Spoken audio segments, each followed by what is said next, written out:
Okay, we are live. Hello, hello, hello. Today we are starting an exciting new series called Still I Rise, and it's based around Maya Angelou and her story and how she amplified her voice and told her story about sexual violence and all the work that she did after overcoming that trauma to create change and impact so many people's lives. So today, Maya Angelou is who we're going to be talking about.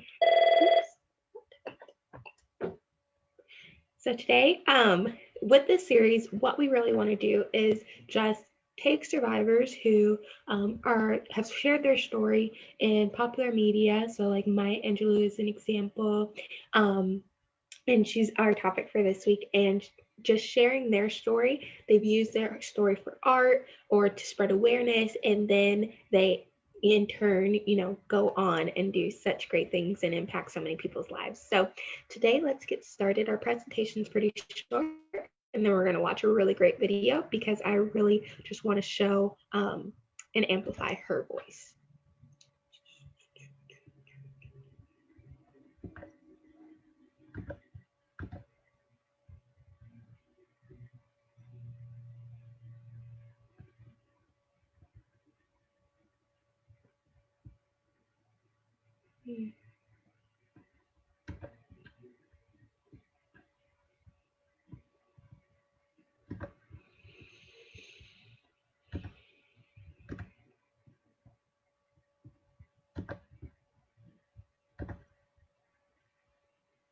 Okay, there we go.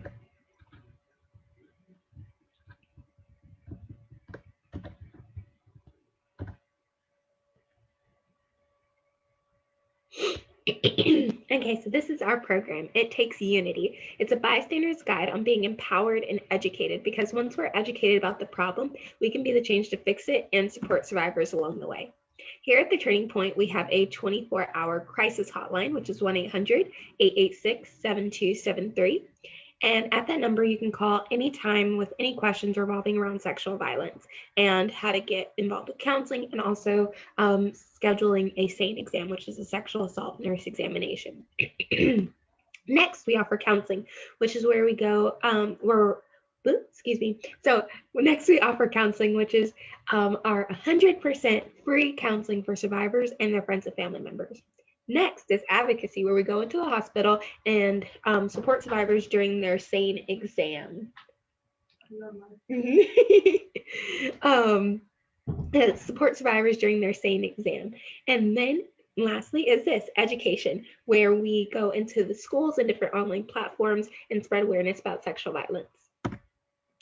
Our mission is to highlight the impact of sexual violence on individuals and our community through education programs that foster hope, encourage change, and prevent sexual violence. Join us in the fight against sexual violence. The Turning Point is committed to reducing the prevalence of sexual violence in our community. We firmly believe that for this change to occur, each person has a responsibility and must do their part to prevent sexual violence. Still I Rise. Maya Angelou was an American poet, memorist, and a civil rights activist. She published 7 autobiographies, 3 books of essays, several books of poetry, and is credited with a list of plays, movies, and television shows spanning over 50 years. She received dozens of awards and more than 50 honorary degrees. She was raped at the age of 8. Her rapist was found guilty, but only served 1 day in jail. After he was released, he was murdered. Because of this, she became mute for almost 5 years, believing that her voice killed him.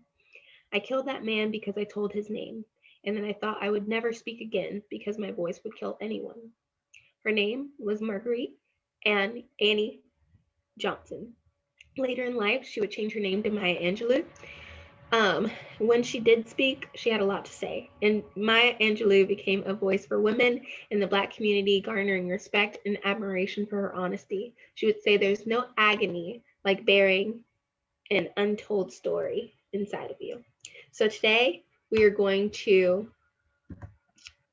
watch an interview of her sharing her story, going over her life story, and then tomorrow for Film Friday, I'm going to be sharing a video of I Know Why the Caged Bird Sings, which is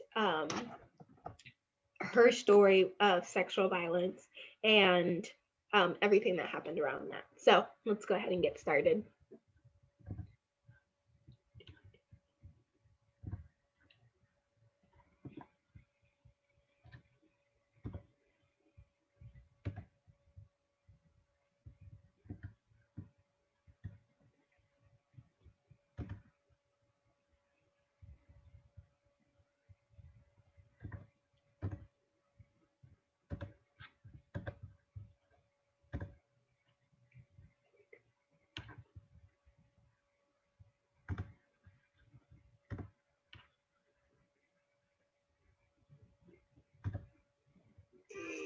Relationship that I have with Maya Angelou comes from a place and a space that is beyond just the two of us. She's a woman who has jumped into so many different roles in different parts of her life. She's an author, she's a civil rights activist, a dancer, she's a singer.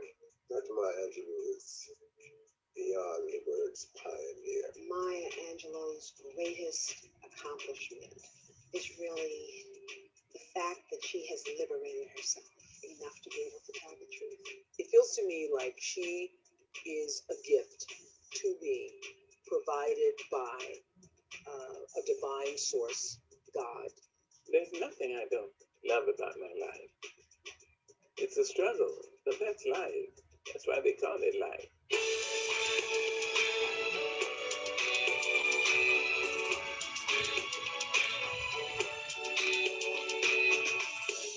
She was born Marguerite Annie Johnson in St. Louis in 1928. To Bailey Johnson, a Navy dietitian, and Vivian Baxter, a real estate agent and nurse. Older brother Bailey Jr. gave her the nickname Maya. Maya was a toddler when the family moved west. My mother and father agreed to disagree and divorced.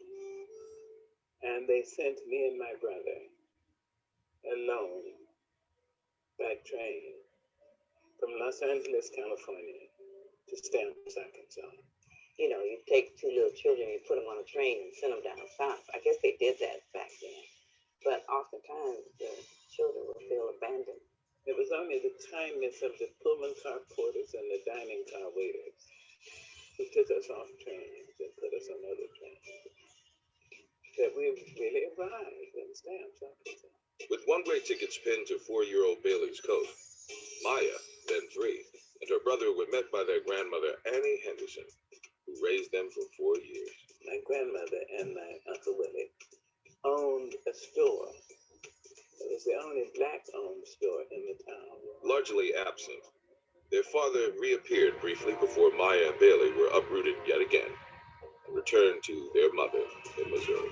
When we were picked up and taken to St. Louis, to my mother's people, who were very, very educated, very erudite, very sophisticated, all of that.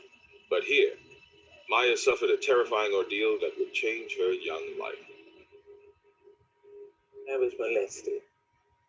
She had been raped by someone that my grandmother, Lady Baxter, knew. And she only told my father who the man was. Later, maybe a couple of days later, they found the man and he had been kicked to death. Probably by her uncles.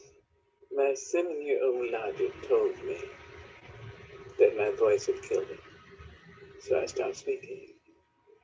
My mother's people and my mother did their best to try to woo me away from my mutism. But they didn't know what my voice could do. After the rape, Maya and Bailey were sent back to Stamps, Arkansas, to live with grandmother Henderson. My mother and her people sent me and Bailey back to Stamps. It was heaven on earth. Because my grandmother, my father's mother, was all of that. She thought I was the bee's knee. Well, here you have this adoring grandmother, over 6 feet tall, immaculate in her big starch white apron. Marguerite was able to just be a little girl there and be free and be loved. I felt I could speak to Bailey because I loved him so much that nothing I could do would hurt him. During the time when Aunt Maya was mute after the rape, she only talked to Bailey. He encouraged her. He told her that she was brilliant, that she was beautiful. He lifted her out. What I appreciate the most about the story about her being mute is that her grandmother said, "Baby, you'll talk when you're ready." People wanted to look at her and say that something was wrong. She's like, when she's ready, she'll talk. For over 5 years, Maya was mute, but the attention of a concerned teacher helped the traumatized girl regain her voice. My grandmother gave me a tablet, so I wrote everything. And there was a black lady in my town. Writing's not that easy, but Grammarly can help. This sentence is grammatically correct. Mrs. Flowers, who came to the store.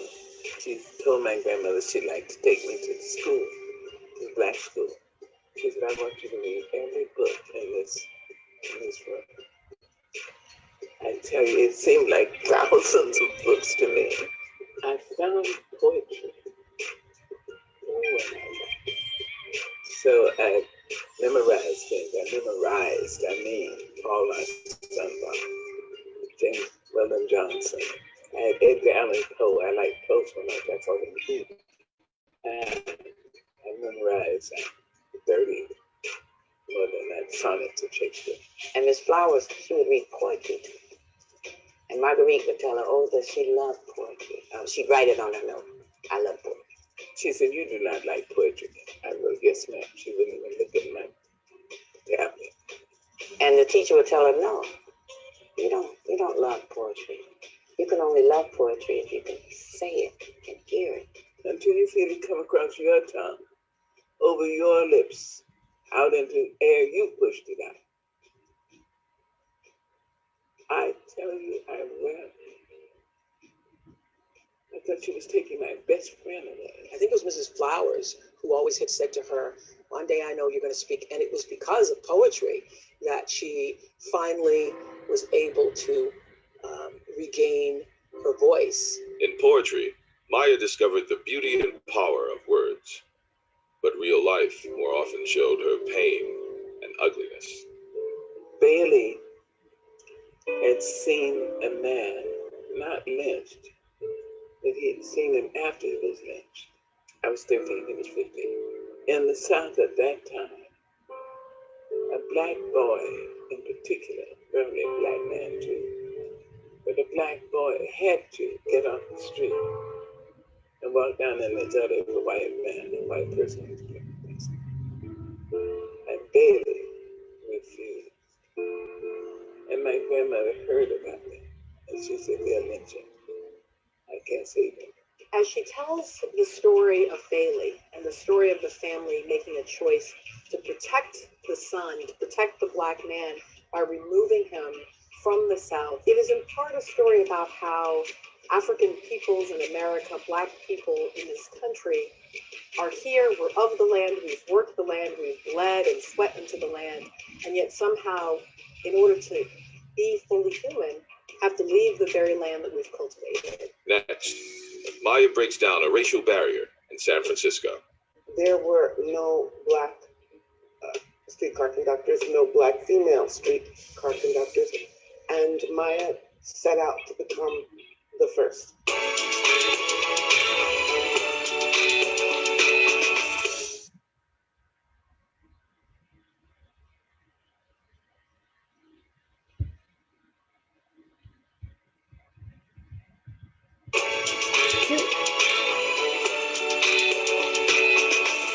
Now a teen, and nearly to her 6-foot height, Maya and her family returned to California, where her boldness got her hired as San Francisco's first black streetcar conductor.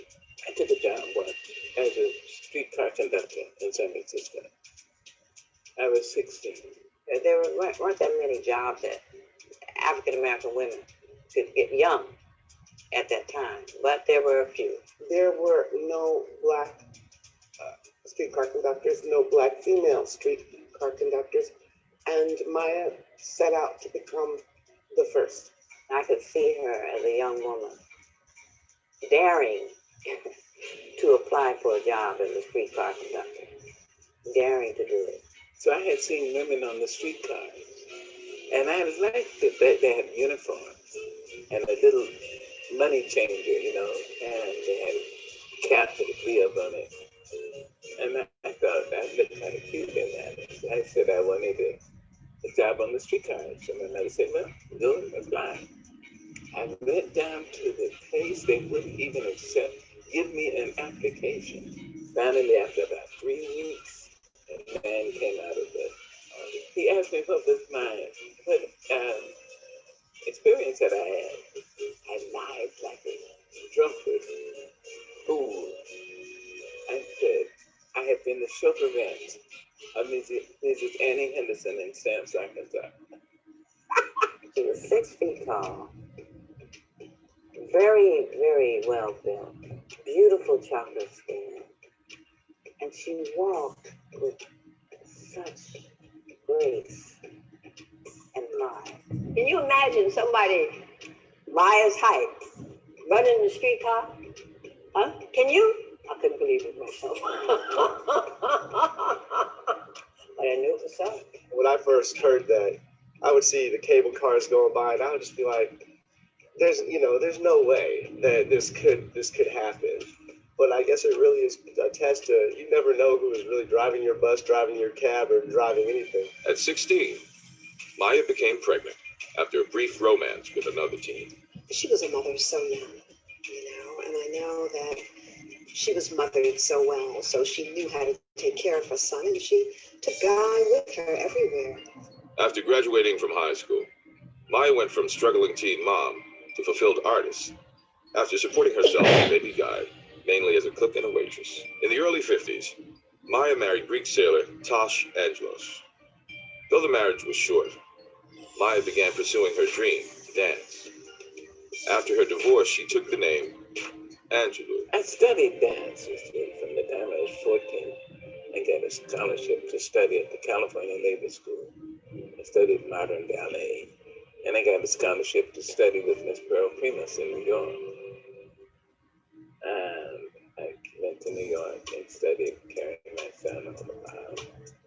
When she talks about that period in her life when she was dancing, she just glows.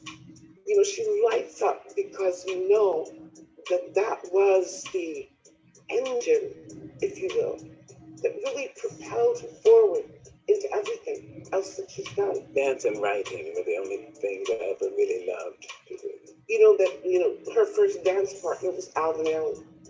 And when we think about that, then we know that if you're dancing with Alvin Ailey, you have to be a great dancer. Not satisfied only to dance, Maya found another outlet for her creativity and excelled. Started singing for a living in San Francisco with Phyllis Diller, Mort Song, and the Kingston Trio. In 1954, she joined a European tour of Porgy and Bess, George Gershwin's soulful opera about Black life in South Carolina. She was just always following who she was, and that's her. She's always, striving to open up to become more of who she is. After the tour, she returned to clubs, then landed a recording deal, earning notoriety with a Louis Jordan and Ella Fitzgerald novelty song. I was singing in Las Vegas. I was asked by Liberty Records to do an album. I purchased it. It was an LP. Very difficult to forget because she was wearing a long red dress. She was barefooted. She had a huge afro, and she was singing with a West Indian accent, Stone Cold Dead in the Market. Stone cold dead in the market. Stone cold dead in the market. And I feel nobody but me has fun. I love Maya the Calypso singer. Well, I'm a sucker for Calypso music.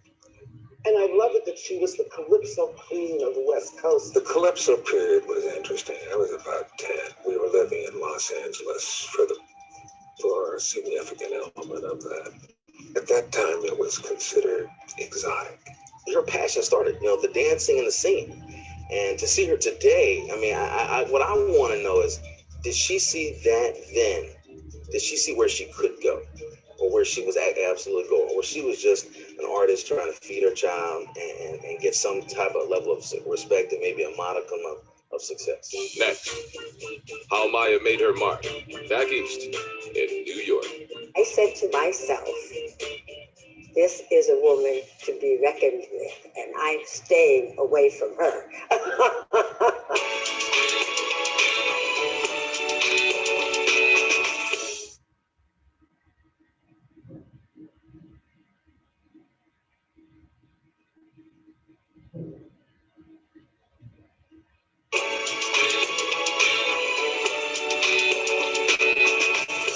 Looking to commit herself to serious writing, in 1959, Angelou moved back to New York and hooked up with writer friends in Harlem, where a new and vibrant literary scene was flourishing.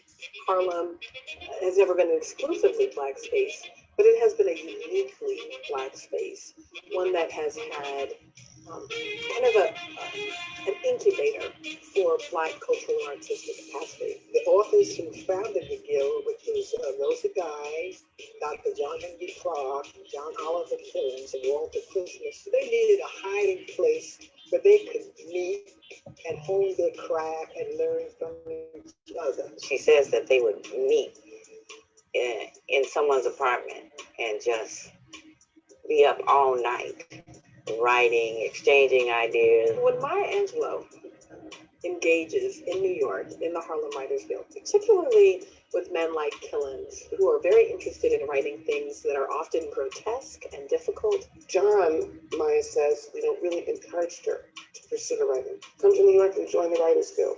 Come to New York and find a community of Black writers who will be there to support you. It was like coming home, is the way she's described the experience. It helped her to hone her, get her writing skills tight. In this crowd, Maya blossomed.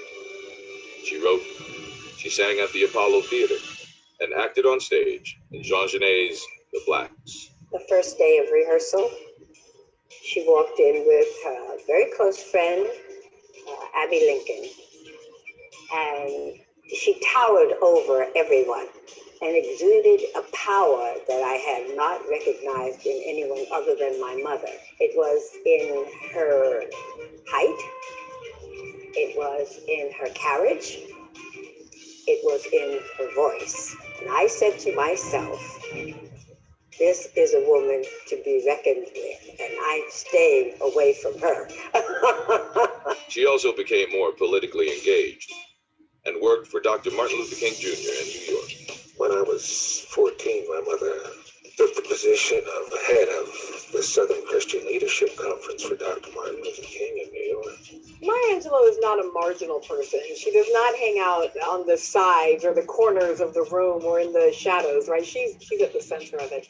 And it's true whether we're talking about, her experiences in the civil rights movement or the anti-colonial movement. My mother's friends were people like James Baldwin, Oscar Brown Jr. before he became famous. Who knew what famous was? Godfrey Cambridge was driving a cab when I met him. The only people who had any money were Sidney Poitier and Harry Belafonte. And the only reason I knew they had money was when Dr. King came to town and needed money. Those were the guys he went to. She's capturing and embodying a moment, not unlike our own moment. The election of President Obama brought a variety of entertainers, show folk, people who were just on the edge of politics, fully into the political realm. I think the civil rights movement had some of that same sense of, wait a minute, we're making history, and I want to be part of making history. I want to have that story to tell. But Angelou's stint at SCLC was cut short when she fell in love with South African activist Mzumzi Maki. They married, and in 1960, along with Guy, moved to Cairo. In Egypt, Angelou worked as an editor for an English language weekly.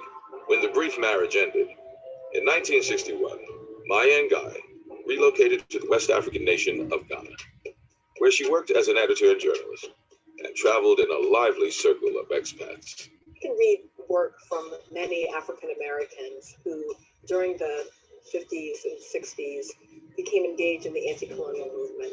There's a sense of the broader reality of Blackness that is seductive, politically and culturally. When Maya Angelou was in Ghana, there was a time when Malcolm came to Ghana. They would have dinners for him and stay up way into the night talking to him about his beliefs, what difference he was going to make. Next, Maya comes home to work with Malcolm X, but her hope for her country is met by tragedy. My sister friend called me. She asked me, she said, "Sister, have you listened to the telephone and radio?" I said, "No." She said, "Don't answer the phone, I'm on my way."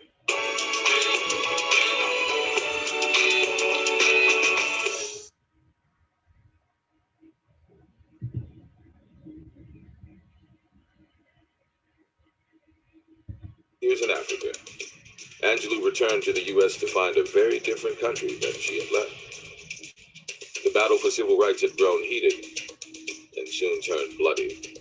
I once heard her say, "How could I know? Freedom is what all human beings require." As an African American, it was something that,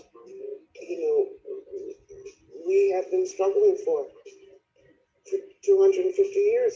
My mother went home to work for Malcolm X. It was her plan when she, came back from Africa, where she'd been living, to work with Malcolm, because she was so moved by this great work that he was about to embark on. What's really beautiful about both of their lives is that they were very young activists. They lived purpose-driven lives. I came back to the States to work with Malcolm from Ghana. The second day he died, he was killed. It pains me when I think of the relationship that she had with Malcolm. She came back from Africa to meet with him and didn't have that chance to do that. Distraught over Malcolm's murder, Angelou sought solace by returning to her singing, this time in Hawaii. My brother came to the house. I was staying with my mother. I just come back from Africa. And I was just constantly in tears, almost hysteria. And he said, "Come on, I want to buy you a drink." He took me up and down the Fillmore district in San Francisco. He said, "Well, I want you to go to Hawaii." So I had an aunt there and started to sing. So I went to Hawaii. I got a job as a singer. But as Billie Holiday told Angelou, "You're going to be famous, but not for singing." I was doing very well when my customers started fading away. What the hell on earth was that? Where are they going? I never thought my mother was a good singer because we knew so many people like Nina Simone, Ella Fitzgerald, Abby Lincoln. When she was important at best, she was with people who had 2 octaves in their voice and could hold it for 60 seconds. You know what I mean? She was a great entertainer, though. Great. So some guy at this bar said, "They got a real singer down the street, not you." So I went down, and the real singer stepped out on that stage, and she took it. The real singer was Della Reese. Della Reese sang. Lord, and she was pretty. I went back to Los Angeles and decided to write. Re-energized from her time in Hawaii, Angelou returned to the mainland and vowed to help realize the visions of Malcolm X and Dr. Martin Luther King Jr. She got involved in the movement because, listen, they were there at a time when everybody who had anything to offer to our people and could be of use, she understood that she had a role to play and a responsibility to be involved in the civil rights movement. Her support of King, her marching. I think what Maya Angelou gave to the civil rights movement and the healing that took place during that period in this country is really not as well known as it should be. Oh, I have people who will tell you stories about her bravery you know, about her breaking through barricades to save people from police bullies, you know, stories of her standing up to brute force to protect children and really doing whatever it took to break through those barricades, those thick walls of racism. In 1968, Dr. King asked Maya to help with a march for the poor. She agreed, but with a caveat. Jimmy Baldwin was going to speak at Carnegie Hall with Dr. Martin Luther King. So Jimmy asked me, and the family had a box. So we went, and everybody was great, of course. And Martin came, whoo, Lordy, and he spoke. That was it. I had worked for him years before.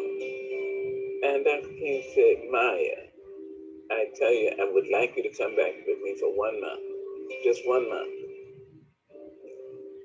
I'm going to lead this march, this Poor People's March. So I need money. I'd like you to go around the country, go to every major city, go to every black church, and ask each preacher to give me just the collection 1 day a year. And he said, black preachers love pretty women. And Jimmy Baldwin said, she'll go, she'll do it. And so I said, yes, okay. I said, the only thing is, I will do it after my birthday. I have to explain to everybody why I'm coming back to with you after for 1 month. My birthday is April the 4th. Whenever I ask my friends about the last time they went a whole day feeling awake or light or... On April the 4th, I was cooking up the food for my party when my sister friend called. She asked me, she said, sister, have you listened to the telephone or radio? I said, no. She said, don't answer the phone, I'm on my way. She came in the apartment. She said, sister, Martin Luther King is dead.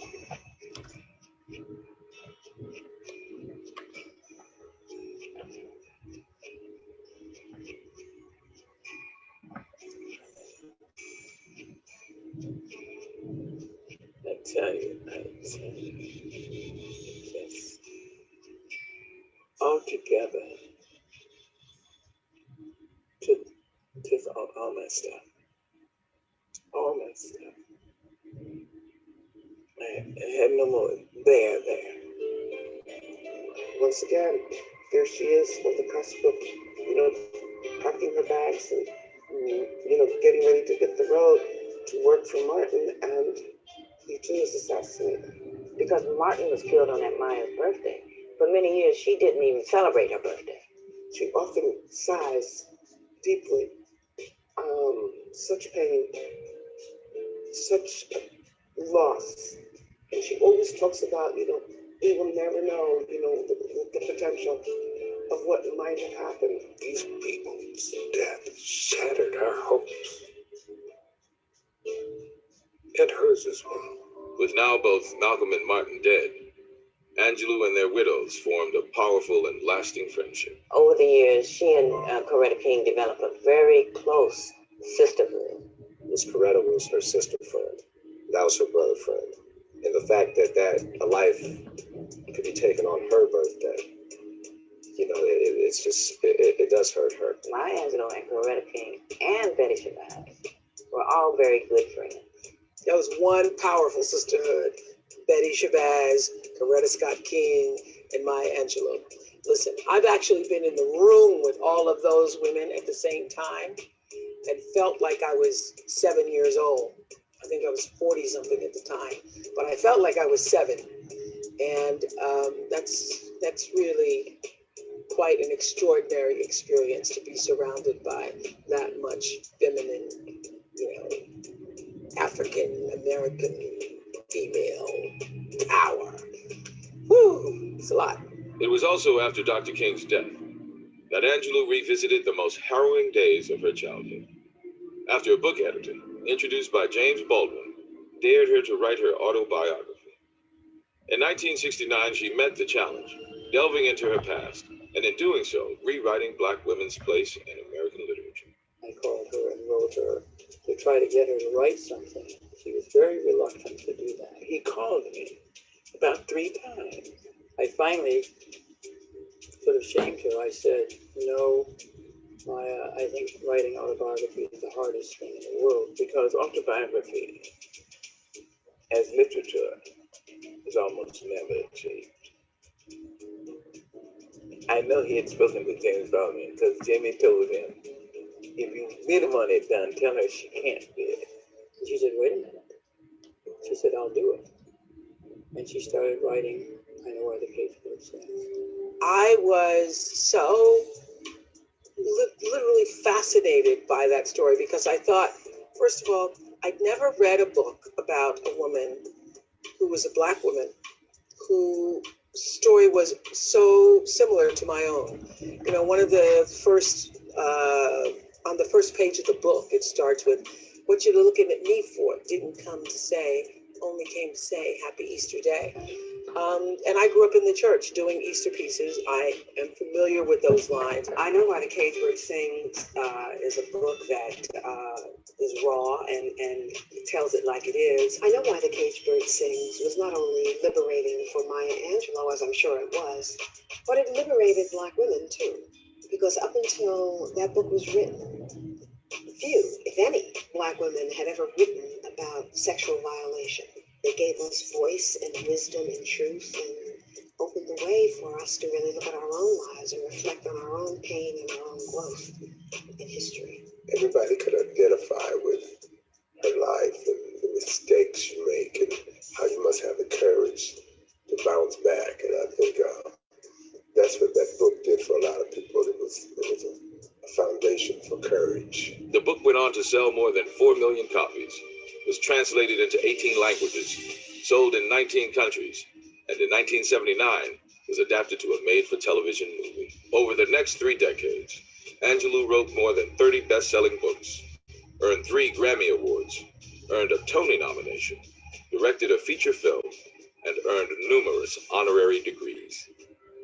Next, Angelou is presented with the opportunity of a lifetime at the inauguration of President Bill Clinton. I remember going to Chanel and buying that coat for her because she was like, well, I don't even know what I'm going to wear. And I go, let me, I'll figure it out.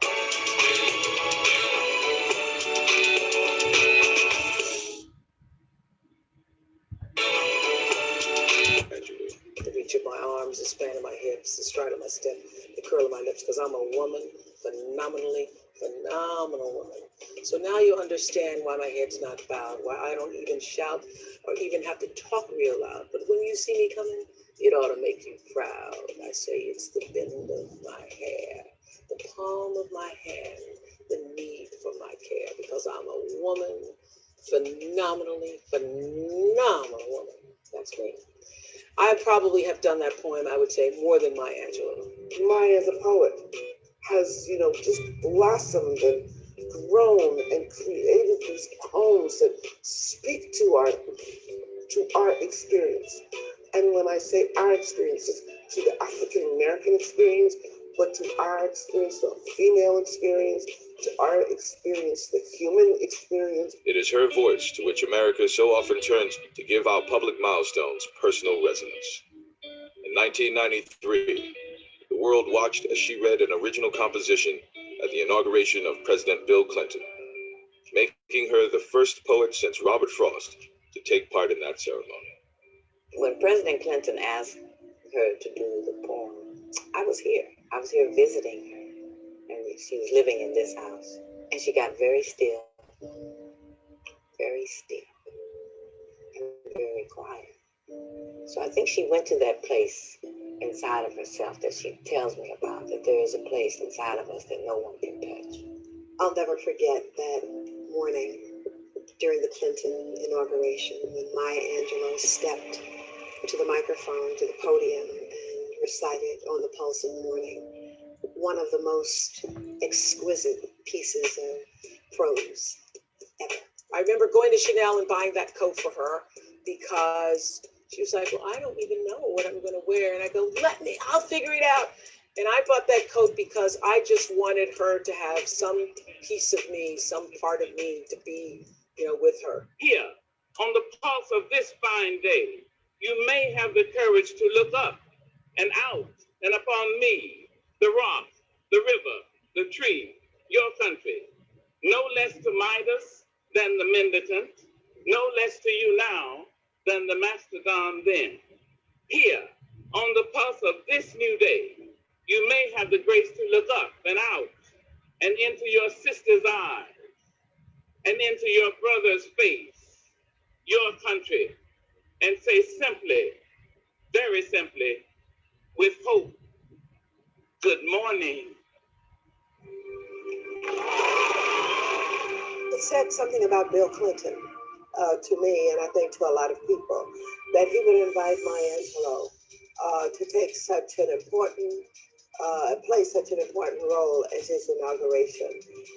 And so many of us were very, very pleased about that. That platform, that exposure was larger than she ever had. Although the world knows her majestic voice, her elegant and imposing stature, family and friends know Dr. Maya Angelou as a loving and giving supporter, the ultimate friend and confidant. We started out as woman to woman and then grew into this spiritual bond of friendship, sisterhood, her being a mother, counselor, mentor for me. I know that she understands a mother's love, the love of a mother and giving a love to a mother. I know she understands that very deeply. And she called me one day and she just said, hello, darling girl. I can't do her voice justice. Hello, darling girl. I was just calling to see how is your heart. What a wonderful way to say, how you doing? She was just grandma. I don't even think I really recognized who she was as a world figure or artist or anything until maybe I was 13, 14 or so. Oftentimes, if I'm having trouble with a family member or one of my daughters is giving me a hard time, I'll call her and she says, well, if you need me, I'll fly to you. I'll be there. With her 2004 cookbook, Dr. Angelou showed off her excellent cooking skills and love for entertaining. Dr. Angelou is known for her almost like fireside chats, where you sit around over some food. Everything happens around food with her. An invitation to Maya Angelou's home in North Carolina is the golden ticket. You're going to have fascinating people sitting at the table. Is there a better evening? I don't think so. In 1998, the first Maya Angelou Charter School opened in Washington, D.C., reaching out to troubled students. Recalling how education turned her life around, Angelou stays closely involved with the program.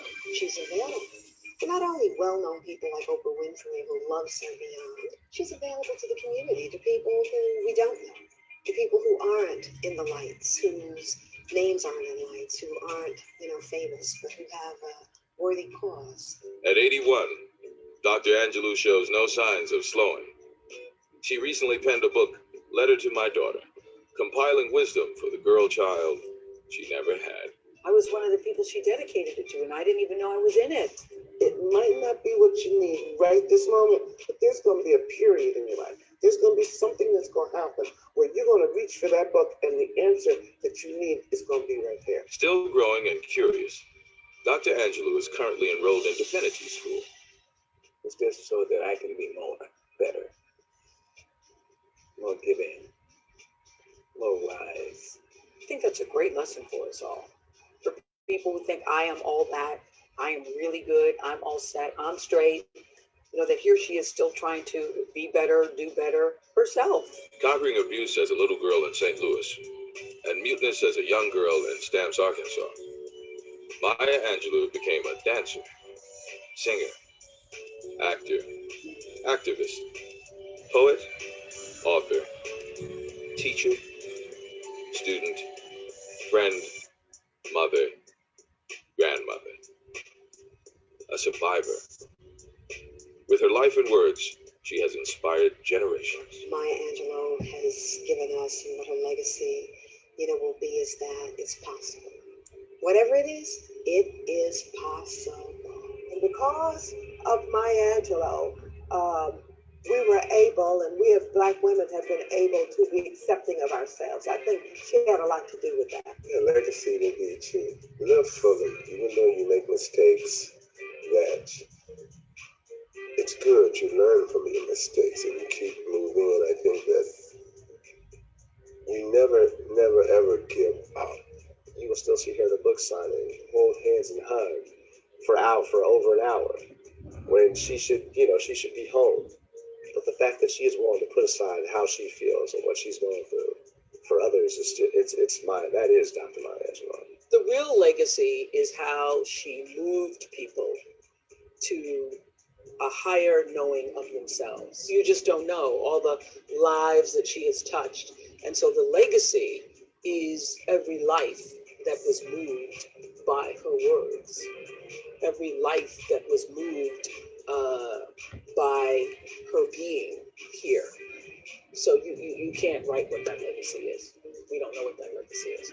What I love about my life, there's nothing I don't love about my life. It's a struggle, but that's life. That's why they call it life. When I see cruelty, that's unfair. That's nasty. Cruelty to anyone, just rude and stupid. But I don't see a lot of that, and if I do, I try to do something about it, rather than I don't do. Sit in the dark and curse the dark. I try to light a match. Mr. President and Mrs. So I hope that you enjoyed that documentary about Maya Angelou and the incredible woman that she is. And I hope that it impacted you for where she came from, what she went through, and how she used that story to impact and touch so many lives. So if you want to watch I Know Why the Caged Bird Sings, we're going to be posting it on our Facebook page tomorrow. I really encourage you to watch it because it is incredible and it's touched so many people's lives. And with that being said, I will see you tomorrow. Bye.